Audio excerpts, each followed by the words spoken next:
everyone, it's Monica. Welcome back to Because Jesus Bible Journaling.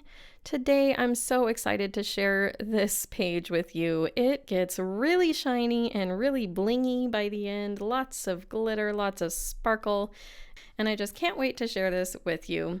This is in Proverbs 25 verse 11 about a word fitly spoken is like apples of gold in a setting of silver. Doesn't that just invite you to use metallic colors and paints and pens in your Bible? I'm going to show you how to do that today without getting any bleed through and just having a really great time. So I knew I wanted this phrase, apples of gold, to be the main focus of the page because I knew I was going to be sketching in and painting in a bowl of apples in the bottom corner. And I did my sketching ahead today on the page. Let me know in the comments below. Do you like to see me sketch? I know sometimes it's very difficult to see the pencil on the screen, and so sometimes I just go ahead and sketch ahead before I turn the camera on. But let me know if that's a part of the process that you also enjoy seeing. The rest of the words on the page here I just wrote in kind of sloppy handwriting. I just really wanted the apples of gold to sort of shine through. And today I am using my gouache paints. You can also use acrylic. You could do this with colored pencil. The options are endless. I never want to talk you guys into getting a specific product or spending money or anything like that. These are a lot of fun, and if you're interested in them, I did link them in the description box below, but these gouache paints are just really a lot of fun. They act just like watercolors, except they are more opaque, so they are not see-through unless you water them down quite a bit. And I'm finding them to be so much fun in my Bible. I'm just having a blast. And I started today with coloring in the silver bowl with just a gray base. And then I decided to go ahead and add in the background before painting any of the apples. One of the really awesome things about gouache is that you can actually layer paint upon paint and it will cover what was underneath. So by doing the background first, I'm just making sure that it goes sort of under where any apples are going to be slightly, so that when I paint my apples in, it'll just overlap that edge ever so slightly and just make a very continuous cover of color. I hope that made sense. So I'm doing the same thing here just with the base, using some of the colors in my palette already, mixing them up and making something for the bowl of apples to sit on. I used this Faber-Castell Pit Artist pen. It's like a felt tip pen in gold to thicken up my letters on apples of gold, and that has become a very safe pen to use in my Bible as well that does not bleed through but gives a really fun metallic splash of color. Next, I'm going to go in with my darkest color first at the moment on these apples. And again, that's something really fun that you can do with gouache that sometimes other types of media don't work as well with, is you can actually start with a very dark color and then the light colors will blend with it and cover it even if you need it to. And as you can see, these are going to be sort of golden delicious apples is what I was going for. And I'm just painting them from memory here, just kind of mixing up some light lime green colors, pale green colors, just really getting color on the page. I heard someone say one time that gouache has an ugly phase, and I've found that to be true. As you paint and experiment with it, there's kind of a phase of your painting where you could stop and look at it and say, wow, that's really not looking so good. But then by the end, everything just kind of starts coming together and you can change it and alter it as you like. It's a really forgiving media to work with. I just love it if you can't tell. Adding in some highlights on these apples here, and it won't be the only layer of highlights I add. I'm just going to keep layering lights and darks and speckles along the way. And like I said, by the end, this is going to be getting pretty shiny. So stick around. You're going to want to see what happens by the end of this little painting in my Bible. Let's talk about the scripture here, you guys. Our words are so important. Our words can lift up, our words can condemn, our words can harm, our words can benefit people around us.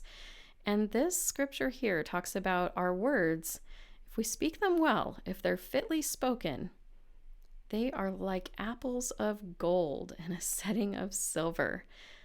How gorgeous is that? Can you imagine actual apples of gold? That is heavy. That's a lot of gold. of great value and worth. And what a challenge to me that is, that as I speak, the words that I say, even the words I'm saying right now in this recording, I want to make sure that they are words that are lifting people up. They are words of truth and not words of criticism. They're words of encouragement. And that's how all of our words should be as believers. We should be seeking to benefit the hearers around us. As you can see, again, adding in some kind of speckly highlights here using an almost white, pale yellow color. And then I decided I needed some more darkness on this page. Sometimes as you paint, you realize your shadows as they dried have lightened, and you need to go back in and deepen them up a little bit to give your painting a better sense of depth and dimension. So that's what I'm doing here with this teeny tiny little brush. This little brush and I actually have a little story.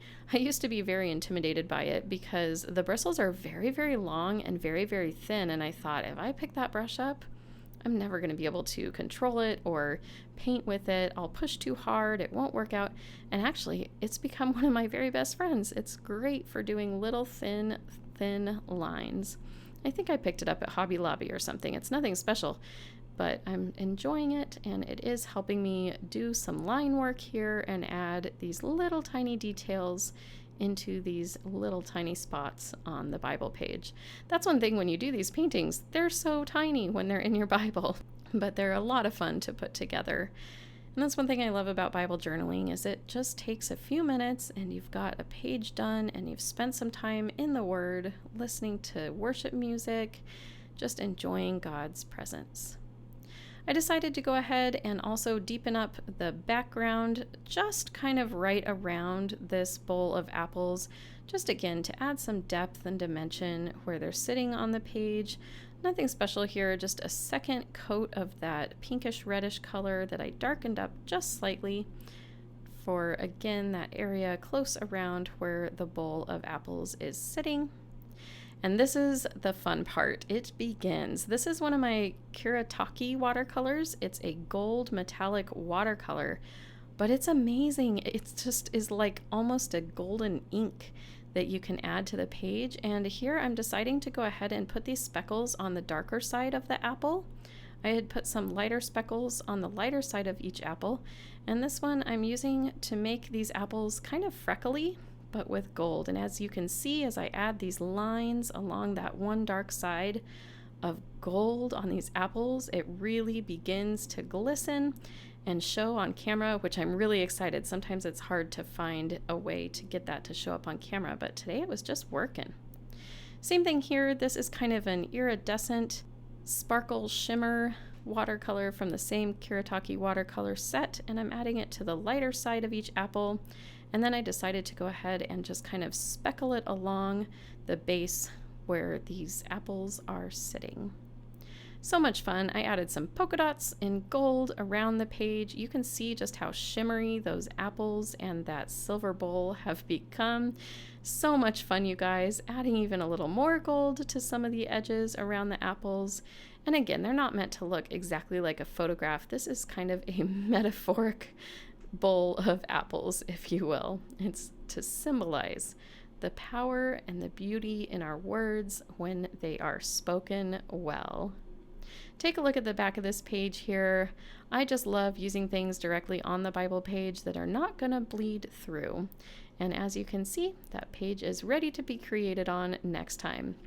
You can see the shadow of the artwork on the front page through to the back, but that's just because Bible paper is very thin. It'll be ready for me to create on when I get there. A word fitly spoken is apples of gold in a setting of silver. Jesus, help me when I speak to others. Help me with the words I say. May they be like apples of gold in the lives of those around me. And I pray the same thing for you. Thank you so much for all the kind words that you do leave here down in the comments section. You guys are such an encouragement to me and to each other, and I love that about our community here. Speaking of community, you'll want to find us over on Facebook, where you can share your Bible journaling with others. It's a wonderful place where we pray for each other, we encourage each other, we share God's word. If you want to follow me along more personally on my art journey. You can subscribe to my Artsy Bits channel. I'd love to see you over there. Jump into the Word of God for yourself today. It is amazing.